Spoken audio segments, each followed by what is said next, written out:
మరికొన్ని రోజుల్లో ప్రారంభం కానున్న ఐపీఎల్ కోసం ఆటగాళ్లు ఇప్పటి నుంచే సిద్ధమవుతున్నారు. కొంతమంది ఆటగాళ్లైతే అంతర్జాతీయ క్రికెట్లో జాతీయ జట్టుకు దూరమై మరీ ఐపీఎల్ కోసం సిద్ధపడుతున్నారు. మరి ఐపీఎల్ లో కురిసే కాసుల వర్షం కానివ్వండి, క్రేజ్ కానివ్వండి, మరే ఇతర క్రికెట్ ఆడినా కూడా రాదు. కానీ క్రికెట్ కంటే ఏ ఒక్క ఆటగాడు గొప్ప కాదని వాదించే బీసీసీఐ దేశవాళీ క్రికెట్ ఆడని యువ ఆటగాళ్లకు గుణపాఠం చెబుతూ ఇషాన్ కిషన్, శ్రేయాస్ అయ్యర్లను సెంట్రల్ కాంట్రాక్ట్ నుండి తప్పించింది.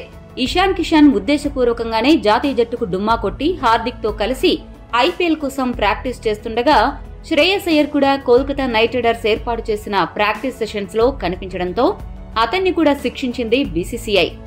ఇషాన్ కిషన్ విషయంలో బీసీసీఐ తీసుకున్న నిర్ణయం సరైనదే కానీ శ్రేయాస్ అయ్యర్ విషయంలో మాత్రం పెద్ద పొరపాటే జరిగిందని వార్తలు వస్తున్నాయి. వాస్తవానికి శ్రేయాస్ అయ్యర్ ఉద్దేశపూర్వకంగా జాతీయ జట్టుకు దూరం కాలేదు.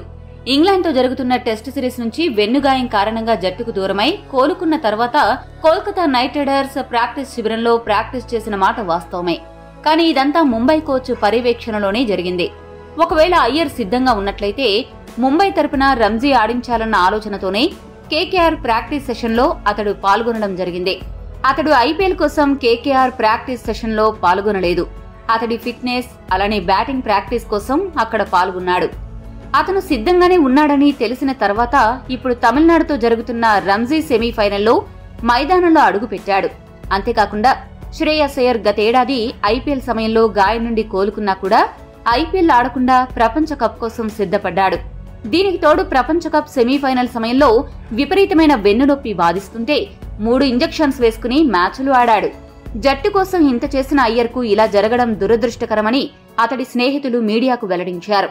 ఇప్పుడు ఈ వార్తలు బయటకు రావడంతో తొందరపాటులో అతనిపై వేటు వేశామని బీసీసీఐ అలానే అగార్కర్ బాధపడుతూ తలపట్టుకునే అవకాశం ఉంది. శ్రేయాస్ విషయంలో బీసీసీఐ వ్యవహార శైలిపై మీ అభిప్రాయాన్ని తెలియజేయండి.